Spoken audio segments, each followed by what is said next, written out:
right, welcome back to the Academic Therapy Podcast. I'm your man, Mike Coates, and we are here to unpack the challenges, lessons, and evolving stories that shape education today. In this episode, we're going to be discussing the recent verdict of the Abigail Zerwer case, a landmark moment that's sparking national conversation about school safety, accountability, and educator protection. Before we begin, I want to note that the views shared here today and during throughout the discussion are based on publicly available information and reflect the personal opinions of all of our panelists here today. This conversation is for educational and informational purposes only and should not be considered legal advice. So please, as we approach this topic, we approach it with sensitivity and respect for everyone that is impacted. All right, so I have an esteemed panel today comprised of a lot of different educators from various regions throughout the nation. So we're going to start. We'll start with the ladies first. If we could please have Miss Joshua Tabron. If you could just give us a little bit about yourself, your teaching experience, and what drives you with education. I am Joshua Tabron. Um, I have been an educator for 26 years, 22 of those years as a teacher, and the last four in administration. What drives me is hopefully what drives everyone, and it's hope, hope that we can support students so that they can support us later, and be amazing contributors to society. So that continues to drive the work that I do. Thank you so much. Miss Tia. Hello, I am Talia Coates. I've been in education 19 years. I've been a professional school counselor for 8 years. This is my 8th year. I was a teacher for uh, 11 years, something like that. But what drives me is just making sure the whole child is healthy. And so I don't teach reading and writing, but I do teach those social skills and how to deal with friends and families and relationships and all that SEL stuff. So I love to see the entire child healthy. Awesome. Thank you for that. Dr. Render. Well, good evening, everyone. And it's not doctor yet. We're getting close. We're getting close. We should be done in May. All There right. we go. We speak Yes, into sir. existence. Hey, we're gonna be done in May. Well, good evening, everyone. My name is Nelson Render, and I've been in education now for 28 years. This is year 28. What a roller coaster ride of an adventure I've had, serving from a paraprofessional, summer school registrar, teacher, band director, taught science for a semester as well, seventh grade science, an assistant principal, executive officer, and also associate superintendent for high schools. What drives me is the fact that we get an opportunity to do something very, very special for our students, and that's to give them hope. That's to give them an opportunity to go and serve and make their dreams come true. And so I am enjoying every minute of this journey that I've been on in this world of education. Appreciate that. Dr. Callens? All right. Good evening, everyone, and thank you for this wonderful opportunity. My name is Dr. Curtis Collins. I've been in education for 23 years. Started off in special education, and then have been an administrator at every grade level, from elementary, middle school, high school, as a principal. Been an administrator for actually it's going on 16 years.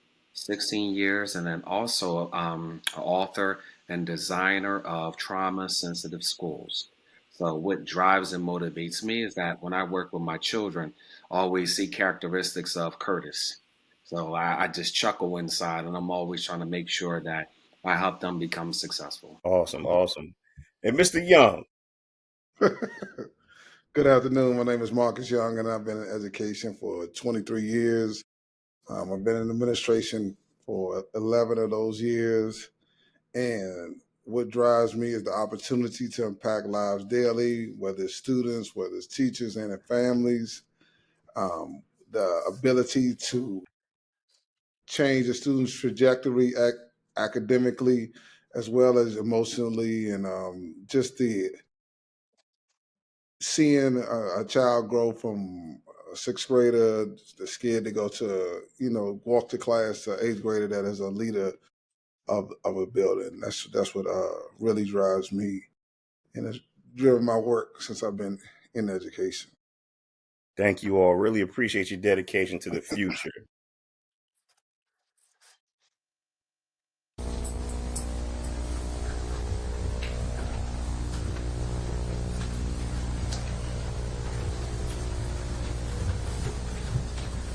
So we just witnessed the ruling from the jury that kind of heard and went through the process of this case, and they awarded this teacher, Abigail Zerwer, $10 million. That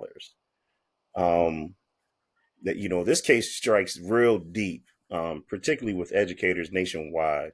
That being a massive payout for a teacher in regards to this unfortunate accident, because we never want to see anybody getting hurt, obviously, on the job when they're trying to educate the youth and trying to invoke change and inspire these children.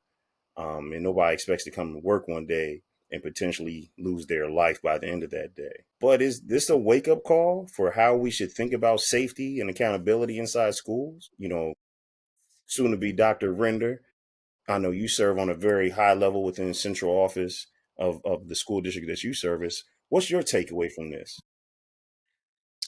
Wow, I think there's quite a few takeaways, and I'm just going to center around one for right now. And part of it is just about making sure that we have and exercise policies for safety, for student safety, for teacher safety, administrative safety inside of our school buildings. I think that we need to make sure that whatever policies that are in place in all of our school districts, that we really look and make sure that those policies are followed to the T.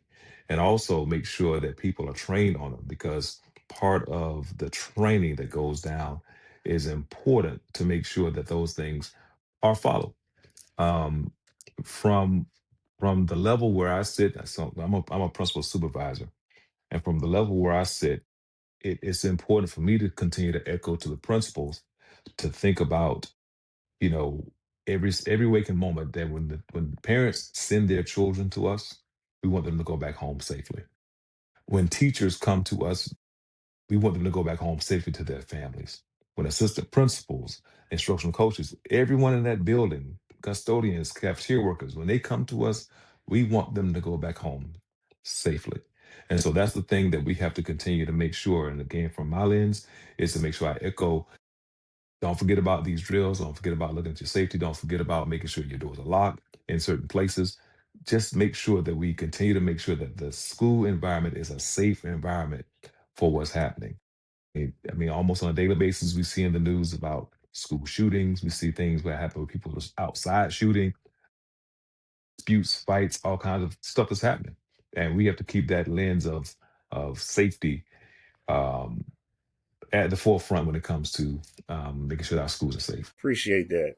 Anybody else Mhm. want to chime in regards to what they, their takeaway from this verdict being read? I think you that is a high verdict.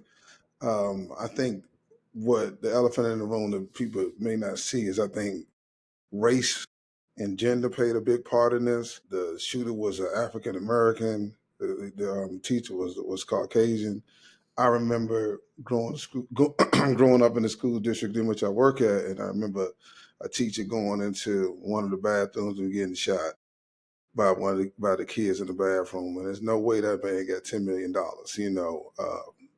And I'm not minimizing anything that transpired, because you could lose your life being shot. But when you talk about, does every child that got killed, they get killed in these mass shootings, get $10 million, and they haven't lived any part of their life. And so, I think that there definitely was some other factors that played a role in why that settlement was given. I think that we are at risk at all the time. I think that shootings and violence is desensitized in society right now, and so I think that every time you go into work, you need to be prepared for anything that may transpire because it's just people are desensitized to shooting, to killing, to violence, and so I think that, but I definitely think that race and gender played a role in the amount of the settlement because we've seen mass shootings where children with elementary school, middle schools, high school, and these children haven't even lived a quarter of their life, and parents haven't received that type of money for losing a child. No, that's a very very good perspective because reading the article, and then obviously seeing the various news clippings from CNN and whatnot, you hear the various people who did testify. I guess my question kind of goes to what Mr. Render was sharing. What were the protocols? What were the procedures that staff are expected to follow? The administrators, what are they supposed to be executing? How are they supposed to be acting when they become abreast of certain information?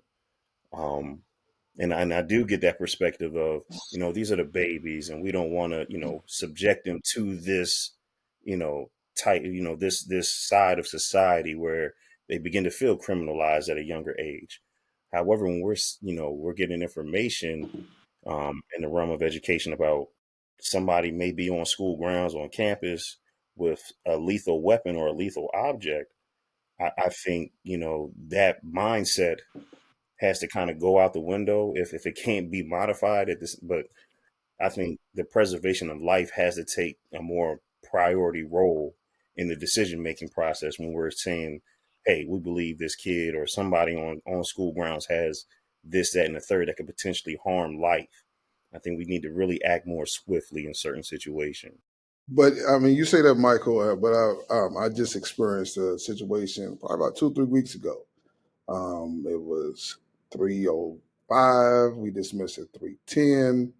Um, so uh, President Trump was supposed to land on my field on because he was they were practice they were Secret Service was practicing because he was supposed to go to that Chicago Commanders game, and so let's say they started practicing on Wednesday, Thursday, like Secret Service, and so they said it was a man with a gun in the field, and so I was like, oh, that's probably Secret Service, and they was like, no, it's not Secret Service, it's somebody running from the U.S. Marshals. He had a gun. He hit the U.S. Marshals, hit a dirt bike, whatever the case may be. Long story short, guy run. The Marshals couldn't catch him, so he has run onto the field by both schools that are there, and so we had the whole dismissal, and you wouldn't believe the how angry parents were, how irritated they were. Y'all holding a dismissal? What's going on? Get my babies out of there. They would not respect the fact that we are trying to ensure that these children can go home because some kids walk home through them woods.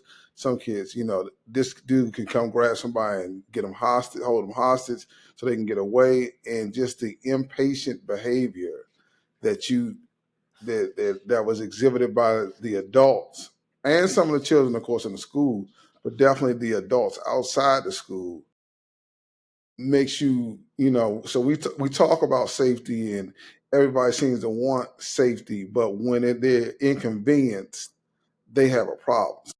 We may have held a dismissal probably about 30 minutes or so because it's a large area. You had to walk around the campus, and it was a whole RPG. We had to wait till the helicopters came out there to see if the guy was still in the area.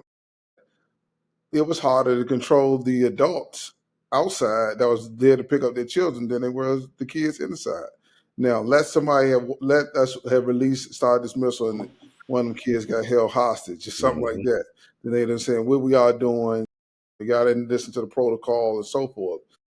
The but the adult behavior was atrocious during that time, and that was literally 2 or 3 weeks ago. No, I hear that. I mean, because you're not gonna make everybody happy. But my biggest thing, just being a building leader, is the error on the side of safety. So if we got to hold these kids up, we got to hold bus dismissal, whatever, for an hour, just to ensure that it is safe to proceed and allow these kids to leave the building or allow anybody to leave this building on, unharmed, then hey, I'll take that on the chin. I'll take all the emails and all that because I'd rather these kids get home safe versus me having to sit in a courtroom or sit somewhere in an investigation explaining where I dropped the ball at concerning us not following protocol when we have word of an active shooter or anything like that where lives could be in danger. I think I wanted to speak to the protocol. Like I get it. We do have to follow protocol. It's important. It's needed because we're running a system where it's a million people that we're in charge of, right? Or hundreds of people that we're in charge of, mostly vulnerable individuals. So we have to have the protocol. But in this particular case, I feel like common sense like wasn't common. If you get word that a child may have a weapon, or two students come up and tell you the child may have a weapon, more often than not, the students are telling the truth. More often than not, the students know what they're talking about. And so when I watched another clip, I think it was like the reading specialist or something was saying she went into the classroom and said to the little boy, uh, such and such told me that you have a gun in your book bag. And he's like, you're not getting the bag. No one's taking the bag. Something like that. And I'm paraphrasing. And so she left and I guess told the administrator, or that's when she went because she had to do testing. So she left the bag there and told the teacher, well, when you go out for recess, call me and then I'll come back and take the bag. So the teacher texted and said, well, he went to the bag and he got something from the bag and he came out to recess. And I guess somebody else went outside to recess, talked to one of his friends who was crying at this point. And I'm thinking to myself, two students told you that there was a weapon, that he had a weapon, that he had a gun, that he said he had a gun. At that point is when you should have walked up to that bag, forget the protocol, and you should have went in that bag to see what he had. And if he didn't have it, okay, now you come up, you got to explain yourself to the parents or whatever the case may be. But safety is first. So apparently the weapon was in his bag, like the other two students told her. She didn't check. The teacher knew he took something from the bag. She didn't do anything. It's like so many people dropped the ball that day. So many people dropped the ball that day. If they're going to sue the assistant principal, they need to all line up. And I think the day before or the same week, he had broke her cell phone. And the teacher did more when he broke her cell phone than when he supposedly had a gun in his bag. So they said she took him out of the class and whoopty woo, he got suspended, whatever the case may be. But I think maybe the assistant principal might have said something. Maybe they felt like they couldn't do anything because he was a black child. I don't know because I didn't know the race of the child until now. But it's just none of it makes sense to me. None of it makes sense. If you get wind that somebody has a weapon, and point blank and period, I'm taking your bag, I'm checking you. We'll worry about what I'm gonna do later. But she would have got shot if one of those people would have had some good judgment and said, "Let's check this bag." I mean, that's actually a good perspective. I mean, what do you all believe? Like, so what kinds of systems or what steps should schools have in place to respond when there are concerns about potential safety risks? Especially when those concerns come from teachers or even other staff members or students, like you just shared to you. So I believe there are so many other different factors and variables that are not included in the media that's not really telling this whole story that adds there. And I question, did they really exhaust every resource based off just what we're reading from the media? It seems like no, they did not. There's a lot of different variables that they failed at. Because I have a question on the therapeutic approach is where's the school counselor at? Where's the social worker at? When it calls to reasonable cause and search, it's not negotiable.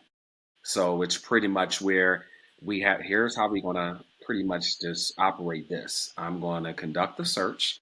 I can also too, if you refuse, I can get in contact with your parent, notify your parent first to let them know, here's the reason why I am conducting the search. You can also we can have you on speakerphone, or we can FaceTime while I'm actually doing the search.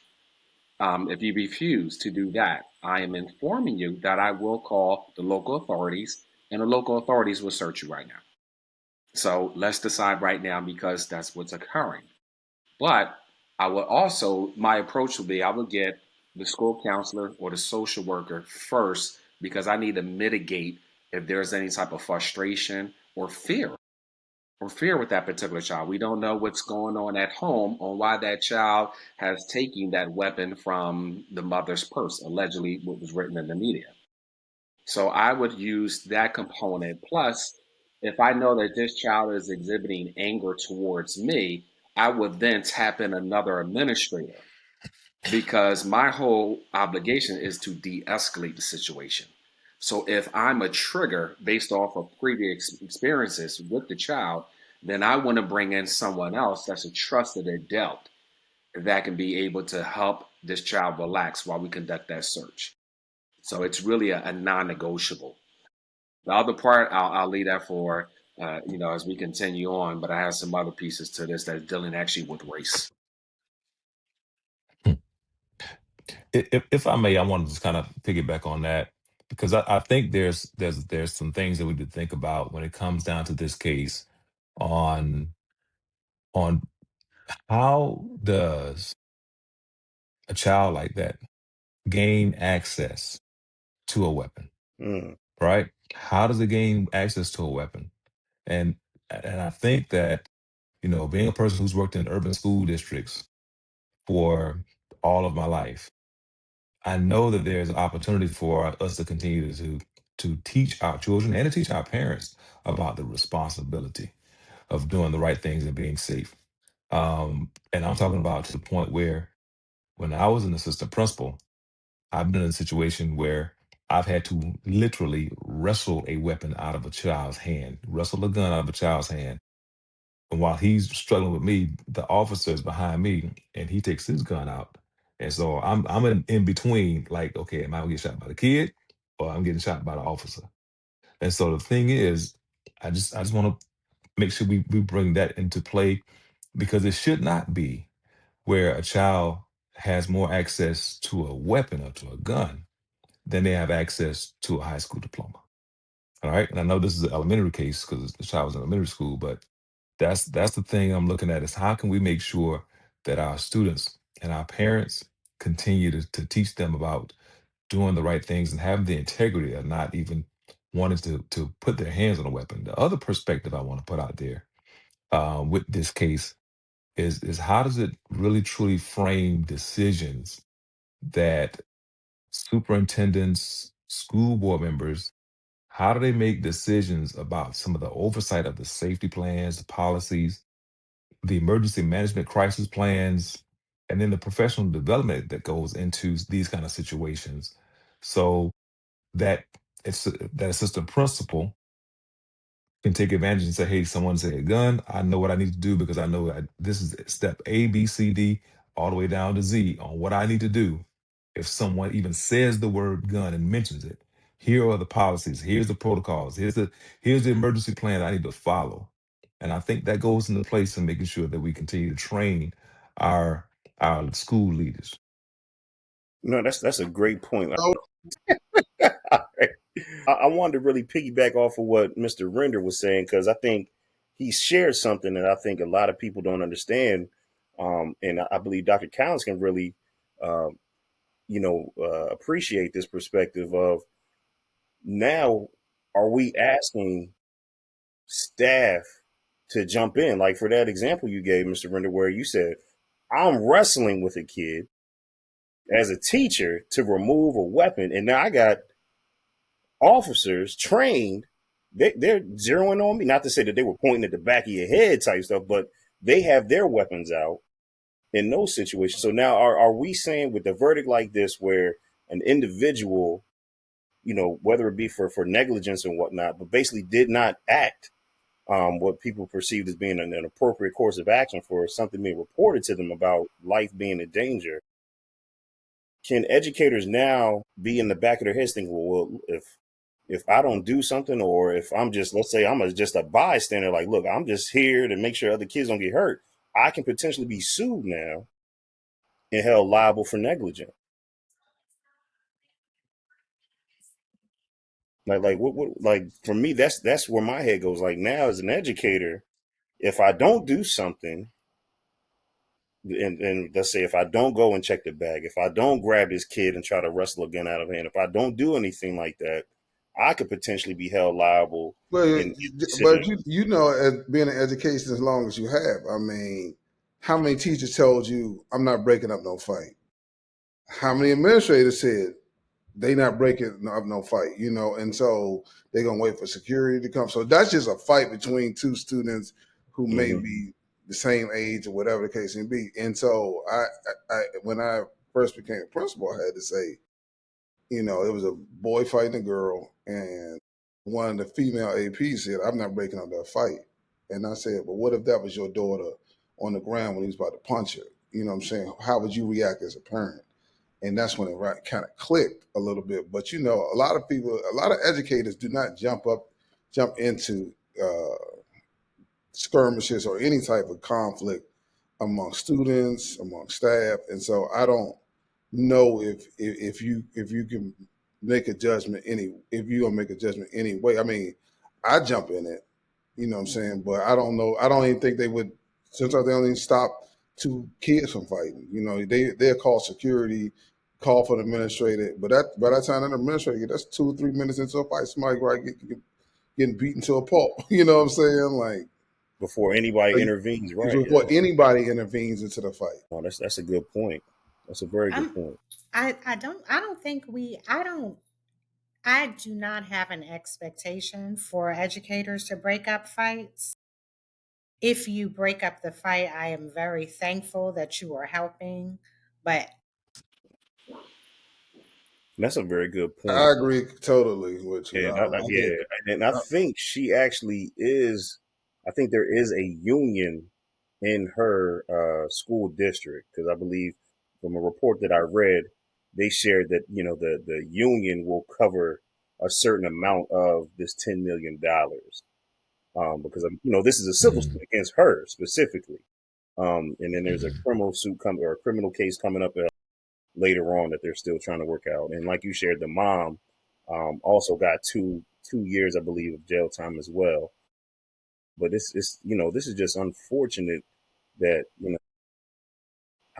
to me, I just feel like you shared, Josh, like where's the protection?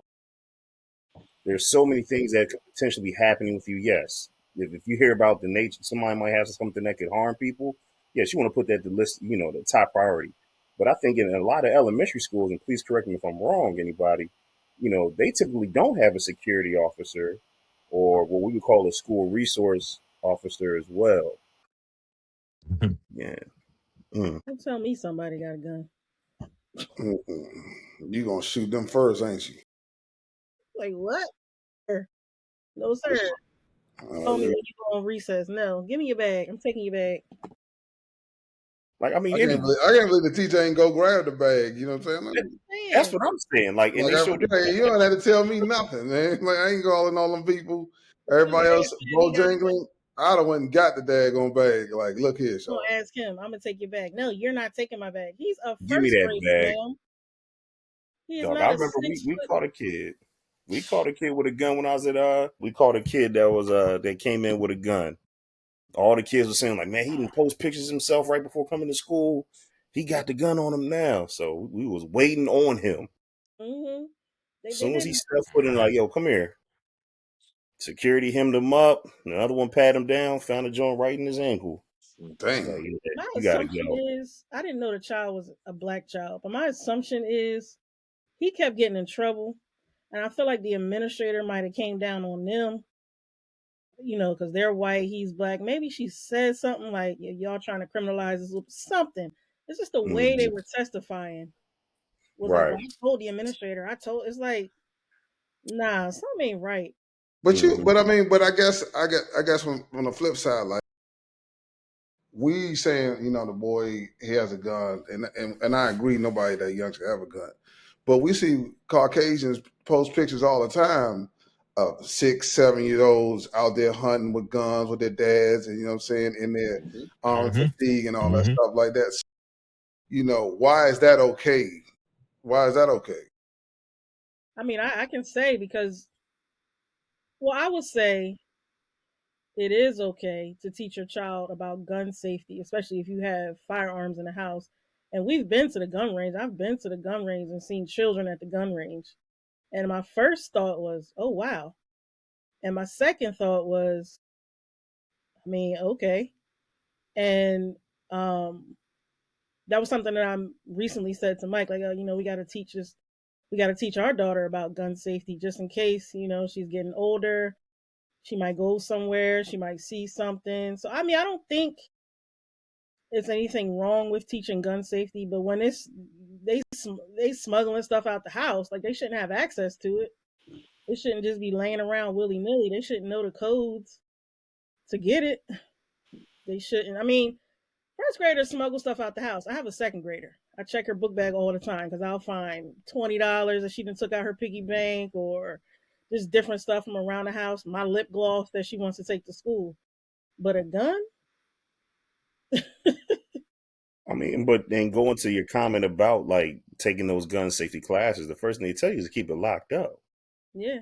You know what I mean? Right. Especially like if you're not in the house, you should be keeping it locked up. One instructor, he just had this thing where he said, he keeps his thing like kind of like when they're asleep, he'll have it there so he can be readily available in case there's an intruder in the middle of the night. But throughout the day, he said it's locked up. And then he also says I keep the ammunition separate.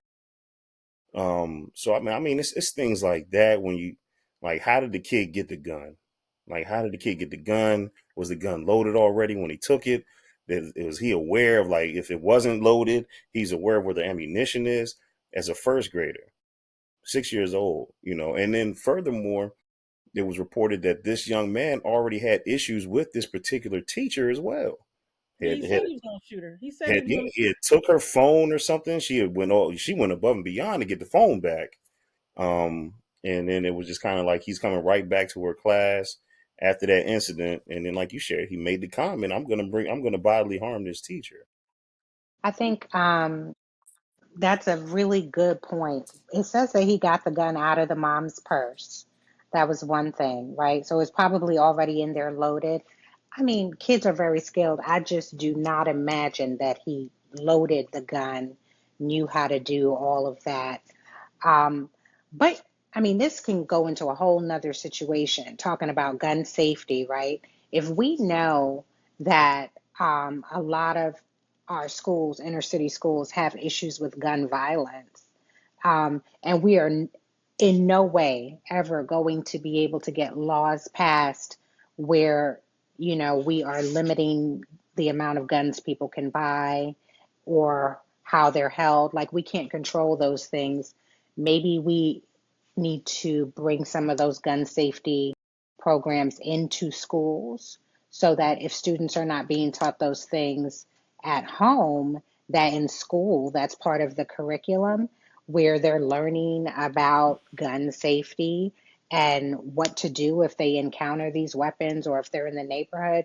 Because unfortunately, these things are like glorified, and what's not glorified seems to be human life, right? Because when you can get so angry, and I know that we all grew up, I know I'm a little older, a bit sometimes, I feel older, but even growing up, I feel like there was a different regard for life, right?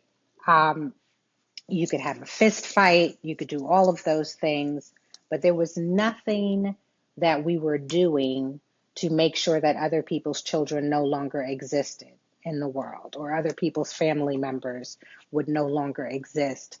And at the age of 6, to be, this angry and this upset, right? It begs the question, if a student says now, Joshua, I'm going to kill you.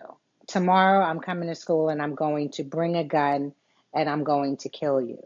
The way that most codes are written, all of that is a meeting, is a conversation, is time out of school. Like, we don't, we can't play with words, especially when there's intention and then there's a weapon. You know how many times we have had a child say something like, I am going to get my gun and kill you. And then we are now sending an officer to your home to see if you have access to weapons. So that again goes back to protocol. If that was actually said, what happened there? Or how is their code written so that you make sure that that student is safe, that they don't have access? You know what I mean?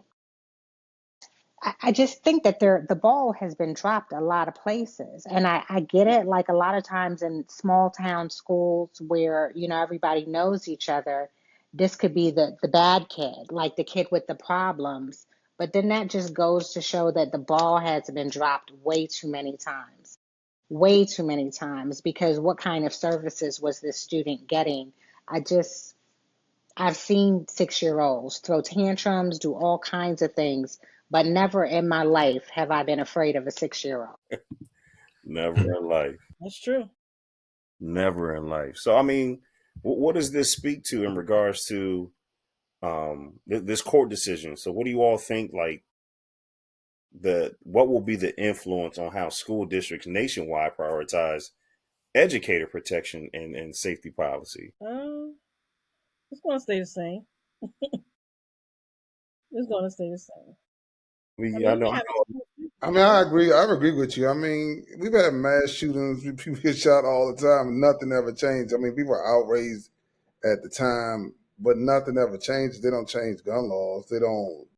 Nothing of substance is ever really done. So if you're talking about from you know, a law standpoint, no. If you're talking about in terms of monetarily with educators, I mean, I think when people be able to sue when when they feel as though there was neglect or or they felt as though like people didn't do what they were supposed to do to keep people safe, like make like, if they didn't take common sense, like just taking the boy's book back, like not asking them, like that's common sense. Like he's 6 years old. He's not a 16-year-old that's going to knock you out.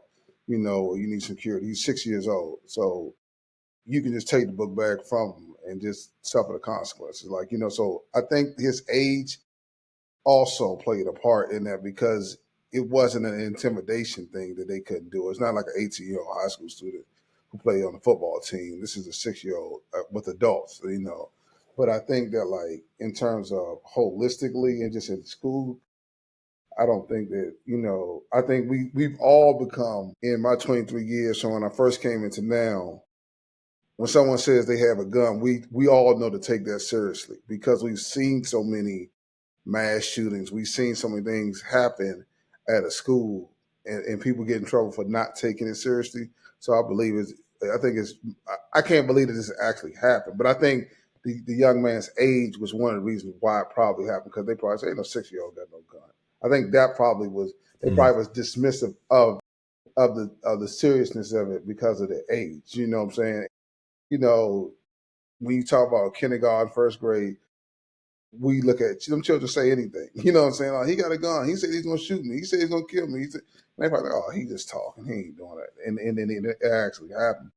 Had this child been in fifth grade or in seventh grade or in 10th grade, I think it would have been taken much more seriously from the start. Just like you said, you heard when you was at your school, and they used to heard it. They said that somebody had a gun. Y'all, as soon as he walked in the school building, y'all snatched him up, searched him, got the gun off of him. But if it was a first grader, which it may not have been taken that seriously. That's a good point. But I mean, Yeah. I think personally that I do believe a change will come. I know in education we're super reactive, and very, we were very low on the totem pole when it comes to being proactive a lot of times.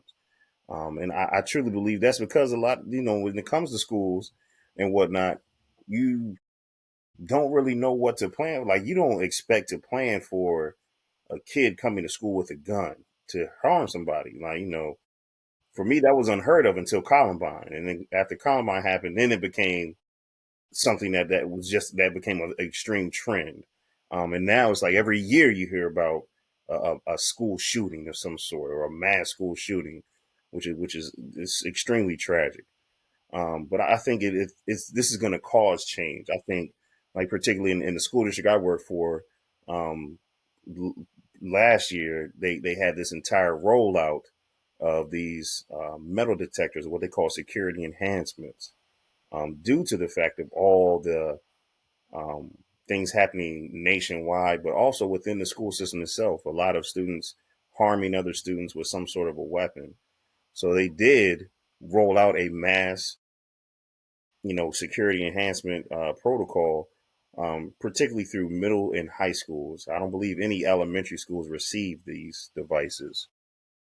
Now, that was a reactionary measure, but I do believe there will be certain things put in place moving forward to avoid these situations from happening, particularly now that we have a $10 million lawsuit that has just been levied. Um, Unsure of who's going to end up having to pay that, the school district, this individual person, but this teacher just was harmed, and now has been awarded $10 million in a civil suit. So I think, there's going to be some policy changes when it comes to educator protection and safety. I I totally agree don't. with you, man. Hmm. I'm sorry. No, go ahead. No, I was just gonna say I agree with them because of this verdict. I think there's gonna be it's gonna signal about the policies that school boards decide on. What's truly the duty of care for school administrators. What's really s- what's really the thing that we're gonna hold school administrators accountable for when it comes to these type of emergency situations. And so I also think that to your point about being proactive and reactive, proactive, are we going to be more preventive? And then reactive, we talk about response, or are we going to overreact? And then sometimes when someone say, well, it's best to overreact than to underperform. So what is it that we're going to do to make sure that when it comes to a true threat assessment, a true threat, are we going to do a real assessment? Are we going to have a rapid response to it? And I think that some of the laws and policies the school boards are going to look at, this is going to signal a big wake up call because school districts don't want to get sued. School boards are always talking about money, and they want to make sure that they protect themselves from getting sued. And so they definitely don't want um, any kind of legal cases out there, any kind of litigation. And I think that this is going to make some school boards, superintendents, school leadership really take a look. Absolutely. I'm not sure that they will change much. Um, because I think, you know what's so interesting? In the same communities where this happens, right? Especially if this is a one student who people thought was the one student who had problems. The amount of parents who are against their students walking through metal detectors or having police in schools, you would be surprised. Like when I hear things like that, knowing that there's a school shooting every couple months. Like there's a map where it shows where school shootings are occurring on a regular basis. And we only hear about the ones that are like mass casualties or things of that nature, but they happen quite regularly, unfortunately. But you have parents who are saying things like, we don't want to expose our children to having to walk through metal detectors or having police in schools because a school should be a safe place. So again, going to your points about us being proactive versus reactive, we have to decide if we want guns and we want to be the society that wants access to all kinds of guns at all times, then we need to figure out how to integrate that into the curriculum so that it's not um, this taboo thing where we have kids who always want to have access to weapons or who always want to, you know, do that. Or if we're concerned about the mental health of students in communities and we realize that, you know, this is an epidemic, like gun violence is an epidemic, then we treat that, right? We go into the communities, we heal students, we teach them how to value their own lives and therefore then value the other students' lives. We teach them problem solving solutions. We arm them with tools to have discussions and mediation and things like that. I mean, it's got to be a combination of these things, because what we're recognizing is that our students don't have the skills to deal with these conflicts, which is why the violence is the issue. And again, it goes back to now we're looking for someone to blame, right? So we had the case where the parents in the other shooting were arrested because they actually were buying the child guns for his birthday, or something of that nature. And then you have this situation where we're looking to blame a principal because we're saying she didn't follow through, and she's supposed to be the head of the school in that moment, that assistant principal was. So it doesn't matter that all these adults passed this child and the book bag, and the comments that they have, the quotes from the principal where she's like, his pockets are too small to be hiding anything, you know all of that is showing neglect. So that's what she's being sued for, right? Is the neglect in the situation. But I think that they're going to treat this as another one-off. And this is a problem student, and this was a problem situation. But so many things are now happening, and I don't want to be, a sucker about it. But I'm also thinking about this child, a 6-year-old student who shot a teacher because he was upset or doesn't like her, and now his mother is incarcerated. And where is he? And what services is he getting? And is he now in this town forever known as the child who shot the teacher? Like, how do you grow from, how do you become a normal Hmm. child in this situation after that? There's so many things here that we just don't know. Um, and I don't think that every school district is now going to have these access to these things. Like, it's going to take, unfortunately, a couple more lawsuits before any of that happens. Hmm. Uh, I I, mean, I and just I wanted go to ahead, say, Josh's message about the parents don't want the metal detectors in the schools. They have an issue with that, but they don't have an issue with catching flights where your child has to go through. You know, they don't have issues with taking their kids to stadiums where your child has to go through or be searched. I took my child on a flight, and they don't have to go through the one detector where you got to lift your hands up and all of that, but they're still being checked. And my child got caught one time with a Capri Sun and had to pour it out. And she's like, "Mommy, why?" I just explained it to her. So if we can go through flight, that didn't stop us from catching flights, but if we can explain to them why we got to do it on a flight, we can explain to them why we got to do it to go to a football game or a concert. Then you need to explain to them why you have to do it at school. Because essentially, you're going to school with not just, say, 700 children, but you're going to school with 700 different households. And in some of those households, those kids have access to guns that are not registered. Those kids have access to drugs. Those kids have access to prescription medicines. Those kids have access to all kinds of things. So it's like it's selective outrage. Like, why not protect the schools when the DMV or the NVA has more security than schools do? You know what I mean? The housing authority has more security than schools do. I don't understand it. And also, with when Josh has said treating it, guns aren't going anywhere. You can change the gun laws all you want, but they still want to get these guns on the street. They're not going anywhere. Kids bring bullets to school all the time. They get their little hands on them. And so a lot of people aren't going to like it, but hey, what's wrong with teaching gun safety? What do you do when you see a gun at your friend's house? What do you do when you see a gun at your house? What are you supposed to do? What's wrong with teaching that? So, no, yeah. that's a great point, man. I really want to touch on what you both brought up, and I'm pretty sure T, you'll appreciate this. I think this incident, I would hope this incident inspires schools to really look deeper into their mental health supports and resources. Because Josh brought up a good point. We look at this young man.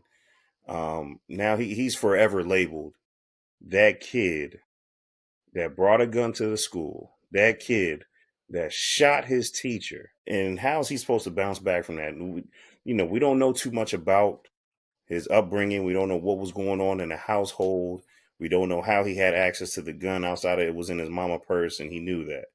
But when we sit back and look at like what are the different things that this child now needs in order to be a functioning member of society as an adult, because that's what education is for, is to educate an individual to have them matriculate through this program, through this rigmarole that we call learning, to be a functioning member of society, a contributing member of society, you know. And as we all know, as adults, you go through so many different things in life. And this child has gone through a lot just up into first grade now. How are we supporting this kid to ensure that he is going to be successful? Or is he just another statistic? Hey, this is another kid from that neighborhood, another black kid from that neighborhood. This is what they do. You know what I mean? So I'm hoping that school leaders, school districts would really take this as an eye opening opportunity. Like, look, let's evaluate how we're really supporting those students who are not necessarily screaming out for help, but are we can see they need help. It would be a blessing to see if we could have social workers and whatnot across every school. But unfortunately, when we talk about budget season, sometimes those are those positions that you can cut because you may need money to put somewhere else. So what are some things that school systems can really look at to better help educate these students, to better help them mentally build those safeguards in when they're feeling those bouts of frustration, when they're unfocused, whatever it may be that cause them to do some harm to somebody at their building? How can we help them? Because prevention is a lot deeper than just metal detectors and security. I really believe it's more about emotional safety and early intervention. If I may just throw this real quick out here, also to add to that, what about the broader impact of those students, those other students that were in the classroom that witnessed that situation, and was the trauma that they're going to, Right. seeing their teacher, somebody they love, coming to school every day, seeing that teacher get harmed in that way, and then where's it? Do they now have mistrust in the school being a safe place? So that's something else that I think we need to address because, like I think Josh has said, they're more than just that situation where you have school shootings. We got to think about those other students as well. So that's a lot of different pieces I think that goes along with this puzzle in regards to how this case is gonna. It's a lot of nuance. It's a lot of nuance Mhm, in this situation. But just mhm. moving the conversation along, as we get ready to close out, I want to reflect on what this conversation truly represents. A moment for educators to really pause and ask themselves the questions: are we truly listening to one another when safety concerns arise? This case is very tragic, and while we really can't speak too specifically beyond what's already been publicly shared, it does remind us of some universal things that I believe are the deeper responsibility that we have to protect the well-being of both our colleagues, other teachers and staff members, as well as the students in our building. um, so if there is one takeaway that we want educators and building leaders listening today, what would you all believe, or what would you want them to carry forward from this discussion? I wish administrators had a better union, better representation. That's one thing. Definitely, like take all threats seriously. You have to take it seriously, but we definitely need, as administrators, better representation in all facets because like everybody else, every other union in the school system is represented, you know, quite well. I worked at a place and the person stole over $20,000, and never missed a day of work. You know what I'm saying? And they know he took the money. You know, and so and I've seen people, you know, be sidelined or for like an accusation or any type of thing. So like we need better representation. But I just think that we also need to make sure that we are like we take threats seriously so that we can say we've extended all resources to stop this from happening. Some things are still going to happen, but if you can say you extended all resources, you did everything that you possibly could so it would not transpire. I think it'll help you everyone sleep good at night, and it'll kind of keep you out of like situations where you're getting sued and so forth. Appreciate it. Anyone else? I think safety is a non-negotiable. So therefore, you have to exhaust all measures. That's number one. Plus, too, as administrators and educators, is to sometimes go outside that school building and explore some of the outside resources that are around you. For an example, like your local churches. You're looking at if there's any local institutions that are there that you can be able to build partnerships and create Boy Scouts and mentorships. So it's sort of like when we are limited with our resources, that's when we're actually at our best when it comes to creativity. And we know that just Mm, kind of growing up where we made all types of sandwiches out of bread. And so therefore we just have to use that same creativity in the school building. awesome. Dope perspective. Anyone I'm else gonna say want same. Just making sure that safety is first. I think as educators, we make a lot of judgment calls that sometimes may not be protocol. Sometimes it may get us in a little hot water. Sometimes not. But I think that if we keep safety in mind, um, I think we're gonna be all right. I don't see much changing in regard to protocol, and a lot of shootings and hasn't much changed. I think if we as individuals just make it a point to want to go into that building and we want to return to our families, we want all those kids to return to their families, I think we're going to be all right. Mr. Render, I'll jump just add this. Yeah, I'll just add this. When it comes down to it, I think there's a lesson that's beyond this verdict. It's about making sure that we have leadership that listens. We talk about those systems, make sure those systems are working so they can protect our students, protect our staff.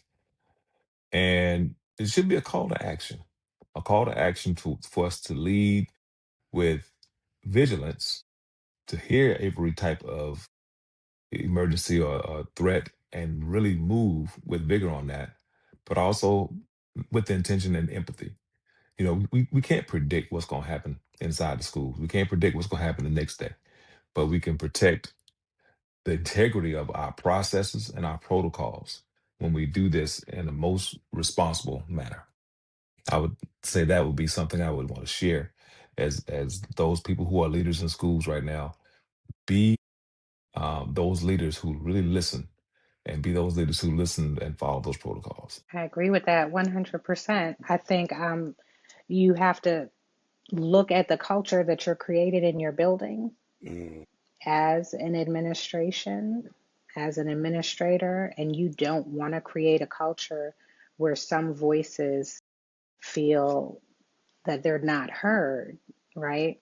Um, in this situation, imagine if you were, responsive leadership were in place where you just took that student for that time, for a moment. Let me just take this child with me. He seems to be having a really difficult time in your class. I'm going to take him and I'm going to talk to him. I'm going to do something else, right?